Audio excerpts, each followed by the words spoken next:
નમસ્તે મિત્રો, રોની બ્લોગમાં તમારું સ્વાગત છે। આજે આપણે બનાવીશું શિયાળાનો સ્પેશિયલ એવો ખજૂર પાક બનાવીશું। તો આપણે ખજૂર પાક બનાવવા માટે બધી સામગ્રી લઈ લીધી છે। તો મેં 1 કિલો ખજૂર લીધી છે। આ 1 કિલો ખજૂરને ઠળિયા કાઢીને સમારીને લઈ લીધી છે। અને આ કાજુ છે, કાજુને ખાયણીમાં, કાજુ અને બદામ પિસ્તાને બધાને ખાયણીમાં જ ખાંડ્યા છે। અને આ ટોપરાનું છીણ લઈ લીધું છે ઉપર કોટિંગ માટે। અને આપણે એમાં ઘી નાખીશું મિલ્કી મિસ્ટનું, એકદમ મસ્ત ઘી આવે છે। આ ગાયનું ઘી આવે છે, આ મિલ્કી મિસ્ટનું એવું આપણે ઘી લઈ લીધું છે। તો આપણે હવે ચાલુ કરીશું ખજૂર પાક બનાવવાનું। તો હવે એક વાસણ લઈ લીધું છે અને એમાં આપણે ઘીનો ઉપયોગ આપણે વધારે નથી કરવાનો। તો ઘી આપણે 2 ચમચી જેટલું જ લેવાનું છે। તો આપણે લઈ લઈએ ઘી।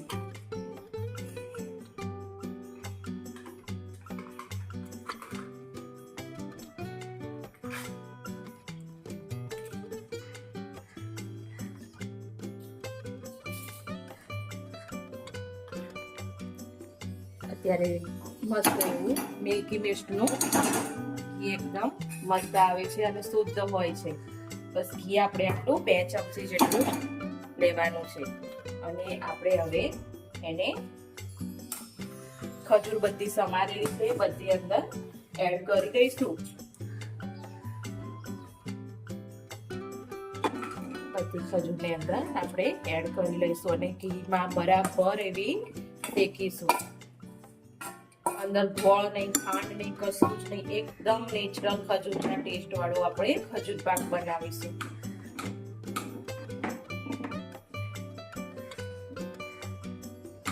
તો આ રીતે આપણે સતત હલાવતા રહેશું અને ઘીમાં ખજૂરને શેકતા રહેશું।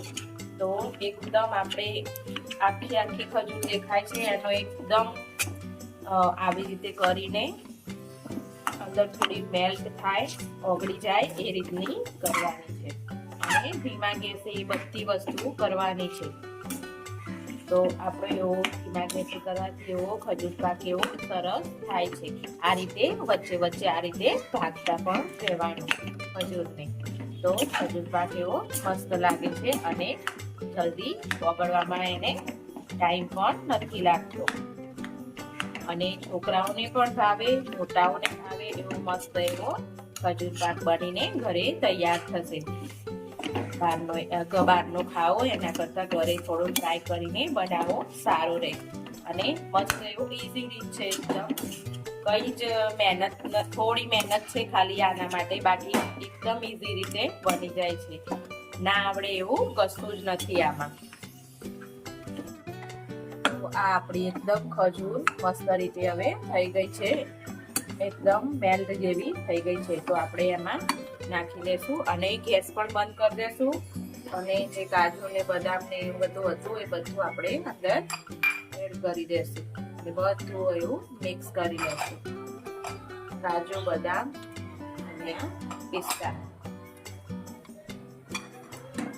ડ્રાયફ્રૂટમાં તમને ભાવે એમ તમે રીતે તમે એડ કરી શકો છો। અખરોટ ભાવે તો પણ ક્રશ કરીને લઈ શકો છો। અને મસ્ત એવો આપણો આ ખજૂર પાક હવે બનીને તૈયાર થશે। અને હવે આપણે આના નાના નાના બોલ્સ બનાવીશું। આ રીતે હાથમાં થોડું ઘી લગાવીને આપણે આના નાના નાના બોલ્સ એવા તૈયાર કરીશું। આ રીતે એકદમ સોફ્ટ રીતે કરવાના રહેશે અને એને આ ટોપરાના છીણમાં ડીપ કરી દેશું એટલે આપણા મસ્ત એવો ખજૂર પાક તૈયાર થઈ જશે। બસ બધા બોલને આ રીતે બોલ કરી લેવાના, બધા બેટરને। તો આવી રીતે બધા ટોપરાની છીણની અંદર ડીપ કરી અને મેં બધા એને કવર કરી લીધા છે। તો જો આ રીતે આપણા બધા જ એવા ખજૂર પાક તૈયાર થઈ ગયા છે। તો મિત્રો, તમને આ વિડીયો અમારો ગમે તો લાઈક કરજો, શેર કરજો, સબસ્ક્રાઈબ કરજો। Thank you.